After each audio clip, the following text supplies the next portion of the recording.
welcome to the Medical Pulse podcast. I'm Manish Mohan, your host, and I'm here with Dr. Bhatt.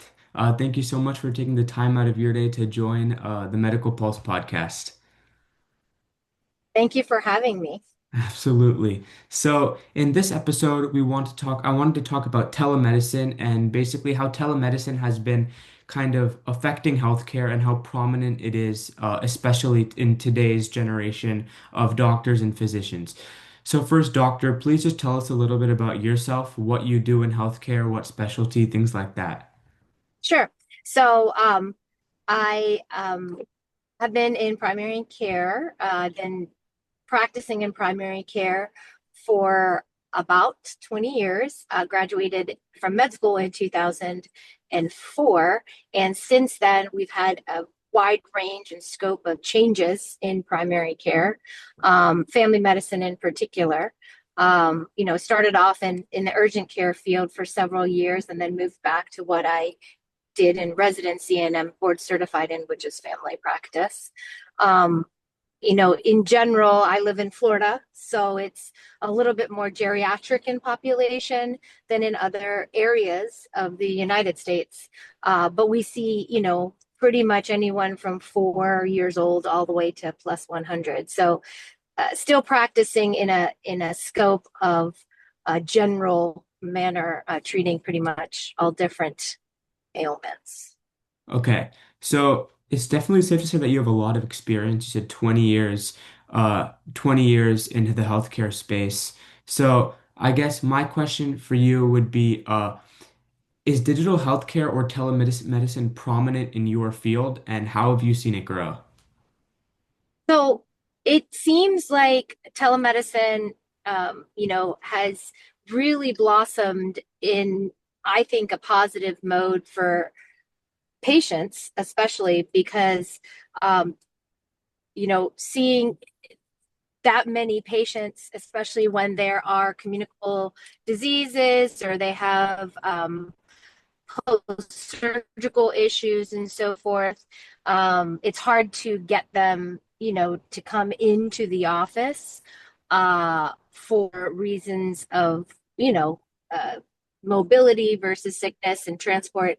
So that telemedicine aspect has really opened up a wide variety of available choices, I think, for patients to be able to, get treated on a more regular basis without having to worry about running to the urgent care emergency room and so forth Okay. for us. So, So telemedicine has definitely made patients' lives easier. So on that note, do you think it's made doctors' lives easier? Do you think the whole telemedicine aspect or online healthcare has positively affected doctors in their workload? so I'm 50-50 on that. I do believe that it's it's definitely compounded the work more for us to be able to get what we need done. A lot of the difficulties that especially primary care's faced is not just the clinical time that we spend with the patient, but the after work paper. Um, or computer notes that you have to get done. So seeing that with telemedicine, it's basically more paperwork. Don't really even get to see the examine the patient. um, I think that is a little bit more of a burden for the doctors, but it's not as comprehensive at the same time, right? So you're still getting some payment. It's usually not as high reimbursement as it is in person, but you're getting some payment. But the workload in basis for that, especially at least in my practice, is a little less. So. Okay. Okay. Okay, that makes sense. So I wanted to ask you, so because you've worked in healthcare for a long time, how have you seen telemedicine and online healthcare transform? Was there early in your career, was it much different than it is now? And what are like those significant changes that have really made it easier or harder for you to communicate with patients online? So yeah, I have definitely seen an improvement, in my opinion, with definitely the communication, in addition to the ability to the speed and the efficiency at which patients can get treated. The aspect of having messaging systems incorporated into the electronic health record has made it a lot faster for patients to contact, providers and be able to get information back on a timely manner. I'm notorious for telling patients, like, listen, if you haven't heard from our office, definitely portal message me. I'll be checking that portal message, whenever I open up my chartings, even on the weekends, I try to do that. It is difficult and more strenuous. Some doctors feel like it's a burden because there's much more information that, can be misconstrued, I guess is the best way, because you're not meeting with them in person or you're not like, sitting with them. But I often just kind of, allow that to come to fruition. If I feel like they need to come into the office, I'll tell them in a message. But, at the same time, it's a lot more convenient having that ability with the electronic health record to be able to communicate with patients, and the ability for the messaging system and returning of all of that extra phone call work or even mail as it used to be, to respond to imaging and labs and messaging. It's so much more convenient and efficient, I think. So Okay.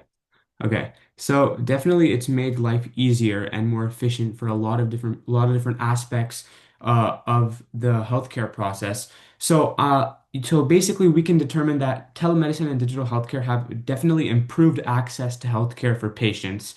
But a question that yes. I was curious about was how are certain aspects kind of privacy protected for patients? Like, are there certain things that go into making sure that the patient's information is confidential and safe kept?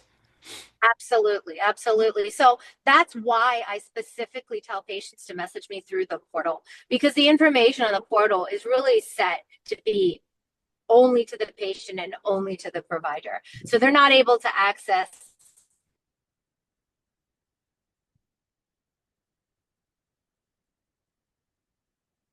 set in that way.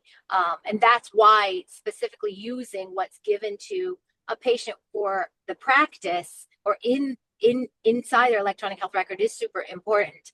Oftentimes, there'll be patients that I have known beforehand that, become patients. A lot of physicians, get have that scenario. And, it's difficult for them to get into the rhythm of being like, hey, I'll just text you. And, and we're pretty adamant. I know most doctors are pretty adamant, like, listen, it's not that I don't want to answer your questions, but you should do it through this means so that it is protected, mostly for the patient. Yeah. It's really important for it to be documented. And the documentation is really super important too. Most of the time from electronic health records I've been in, I'm not saying all of them, the messaging system, even though it's in their chart, it's not communicated into a note or something that, say, an insurance company is going to be able to get a hold of, because it doesn't come as part of the actual health record when it is requested. It's just not available. If something is answered or needs answered, like I told you, is more complicated, is I deem appropriate for a message, I will tell the patient, listen, this needs to be consulted in the office or as a telemedicine visit, so that we could put a full note in the visit so that you can get your, say, referral done, or you can get your blood work ordered through your insurance company. So oftentimes it's hard for patients to have that concept when they're using the messaging system, but it's actually a good, safe way of doing that for them. So yeah, Okay. it is very much health protected. So you talked about certain things where you recommend the patient comes into the office or into the hospital. Are there certain things that are not necessarily required, but you definitely recommend that the patient comes into the hospital so that there is more, in-depth information or analysis done? Yeah, so there are different things. The basics of the messaging system or the electronic part of it is to be able to communicate things that would otherwise be replaced, like anything else, would be replaced by a nurse calling them, right? So if I feel like it's something that is out of the expertise of my medical assistant or my front desk for scheduling, if I feel like something is more critical, I will call the patient into the office. An example of that would be like an abnormal mammogram, for Okay. example, right? So if a woman has an abnormal mammogram that has been normal, I will often either call the patient myself or have them come into the office so that I can discuss it with them. We will give the patient the information. It's not that we don't want them to know immediately, because I also don't want the patients to sit and wonder what's going on, but I will give them the justification of why they need to come into the office to talk to us in detail, because we understand there's questions. We understand there's a lot of these unanswered, scenarios that can come up, and we want to make sure everything is documented and that they feel comfortable with the answers. So that's just one example. Any type Mhm. of potentiality for cancer, any potentiality for worsening lung or cardiopulmonary disease, those are all questions that we like to go over. Any diagnostic test that comes back abnormal that a patient didn't already have abnormal, I always prefer to see that patient in the office. Okay. Okay. So like any irregularities in their tests, scans, or Correct. anything. Okay. Okay. Okay. That's definitely interesting.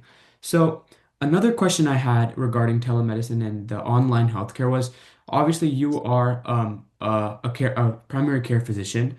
Are there, in your opinion, because you deal with an aspects of patient problems, do you think there are specific specialties in healthcare that are kind of that use telemedicine more than others? Do you think that there are some specialties that require patients to come in every single time for hospital visits? I mean, I think it depends on who you are. Oftentimes, when a patient is, sick or in the hospital, we do see them in pretty much every follow up, because we want to make sure it's all their medications are up to date, all their vital signs are good, why they went to the hospital.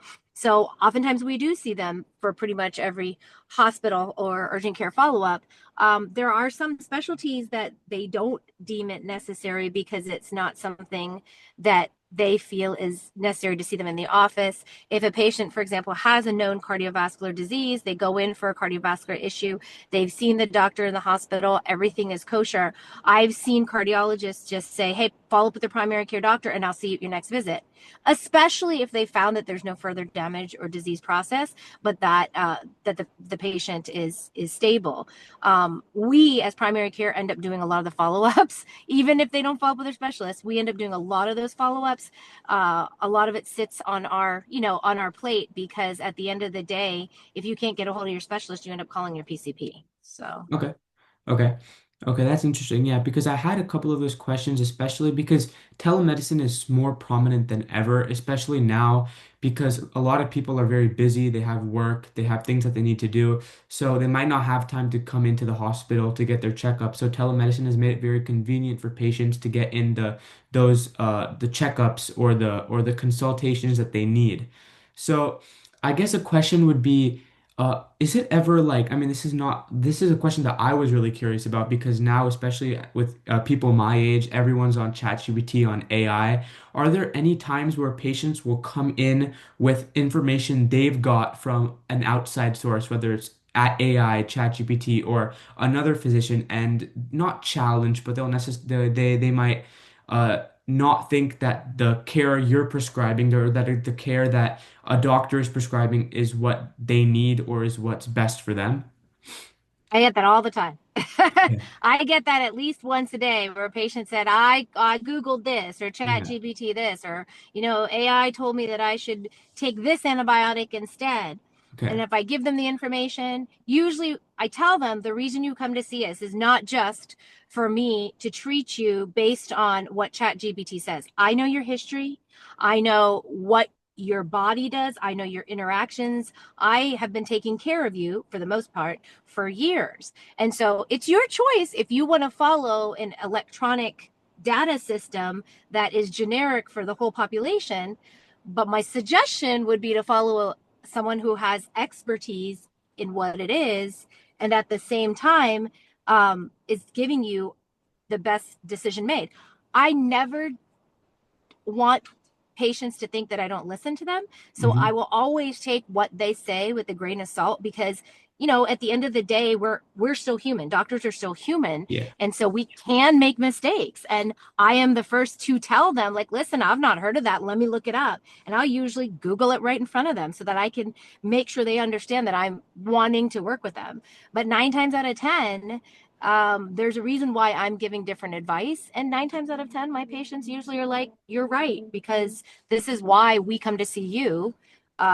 Because you're explaining the reasons why your treatment would differ from what we see on the internet. The internet is made very well to help, especially patients who can't afford doctors or have minor things that are going on. But I really like to caution patients on major issues because there's a generic algorithm that they're following. As detailed as it may become, they don't, the computer doesn't know you as a person. And that's the thing that I stress with my patients. Okay, yeah. So basically what you're saying is that obviously as the patient's doctor, you know their past, their previous conditions, everything that you need to make a diagnosis or to make a treatment. So it's definitely more reliable than AI or an outside source that's generic for the whole population. I Exactly. definitely agree with that. And that's something I've heard from not just you, but happening to a lot of doctors that I've asked, just that they've like almost, yeah, like you said, once a day they have patients coming in and they're kind of giving them other advice or other suggestions based on what they've seen outside of the doctor's office, which I thought was interesting because as we look to the future, we can only see that increasing with AI expanding rapidly, which I guess another question I would like to ask you is what do you think the future of online medicine looks like, especially online healthcare in the sense as a primary care physician? What do you think will be happening in the future? Do you think it'll be growing even faster than it has been? Um, I think the online presence is absolutely increasing in number. Um, Patients want things out of ease and out of less financial burden. So for them to be able to get information at their fingertips without having to pay out of pocket or find something is is what they're looking for. Yeah. Oftentimes, that is the reason why I think some of these providers who offer online services as well, not just through the internet, but true physicians who have like practices that are based online or virtually, they're sprouting and they're doing pretty well because they're able to connect with some of these patients with less cost and be able to get them in quickly in order to be able to diagnose and treat patients. So I do think that the online presence is going to increase. I don't think that we're going to see a decrease in it. Obviously it increased and ballooned during the COVID pandemic, Yeah, but I definitely. think that it has, it stagnated a little bit for some time, but I do think, in general, we've seen an increase in amount of usage of that. Some of it is beneficial to certain specialties and some of it is not. Unfortunately, we won't know what's going to happen in the future, until we see how this rolls out in the next decade. Okay, okay. So I like that answer. Basically, it has increased. And for my last couple questions, I wanted to tie to that response, but I also wanted to address future medical students, questions for them, especially regarding online medicine and telemedicine. How can you see, I mean, I know it's been quite a while since you were in medical school, but Yeah. how can you see medical schools adapting to teach doctors more about telemedicine and more about how the dynamic of healthcare has changed.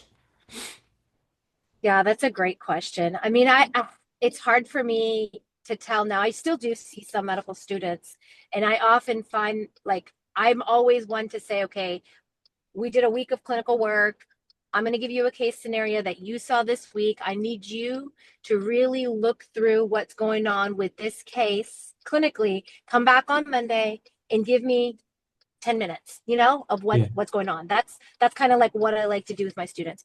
And oftentimes it used to be this nice, like long, I looked up in this, and I have this and that. And now I find the students are a little bit, briefer, obviously, Okay. in what Okay. they're saying. Um, if I ask them questions, they're not, how do I say it? They know the answers, but they don't know the dynamic to get to the answers appropriately. Mm. So it is quite frustrating for me because I try to tell them, hey, listen, like I want you to learn what's going on, and I Yeah. want you to be able to get me that information, but I want you to be able to process it so that each patient case that you have is going to be treated individually, not like a cookie cutter, Yeah. you know, thing. So that's the little bit of a frustrating part I feel, only because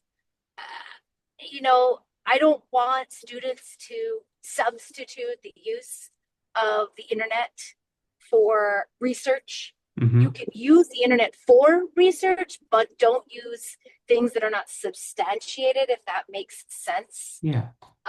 It's just super um, difficult to hone in on that when so much of the work for medical students is done online. Yeah. So all they know is to, okay, well, we're going to do this anyway because this is what our professor told us to do. So I don't know. It's difficult to explain that. That's what I see as the hardest teaching point right now. And I, So I could I could definitely see that happening as someone that is an aspiring medical student. As I can see the medical field changing and healthcare changing in so many aspects. I think it would be fair to ask how is the teaching needs to change the same way, so that these students are able to kind of change the way that they're teaching, or no, the teachers are able to change the way that they're teaching so that the students are able to learn how these changes in healthcare are going to affect them. Because ultimately, the changes that are made in healthcare are going to affect how the aspiring doctors are able to diagnose and help their patients. So I guess my last question for you would be, what advice would you give to aspiring physicians and doctors who are interested in digital medicine or just healthcare in general? I would say that I always encourage um, college students, high school students, medical students to pursue whatever it is that they want to do. Because at the end of the day, something that may feel very difficult at that time would end up being easy later on. And that difficulty just makes you a better clinician at the end of the day. Yeah. And learning to deal with the ups and downs of dealing with clinical medicine, in addition to what you actually have to do on paper, i.e., regular computer work, versus using the actual internet to help you with getting to where you need to do, is a balance that's totally different for this generation. And it's a nuance that has to be mastered. And so anyone who's looking to go into medicine, I usually encourage them to just make sure they understand that there's always things to be learned. Nobody's ever perfect.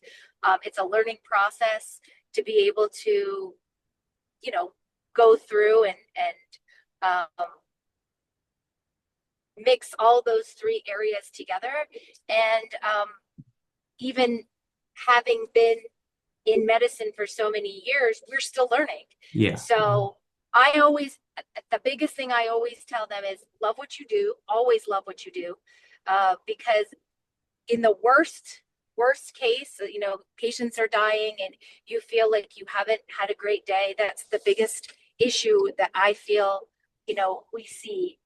Um, I still want that student to feel like it was still worth it, right? It Yeah. was still Okay. worth making that decision to be a physician and to uphold those qualities of really loving how to treat patients, because that's really what keeps us going, is understanding how much it means to them and how much it means to us to make people feel better, and that it's always a learning process. There's never anything that's perfect. It's always a learning process, and that's what makes you a better clinician.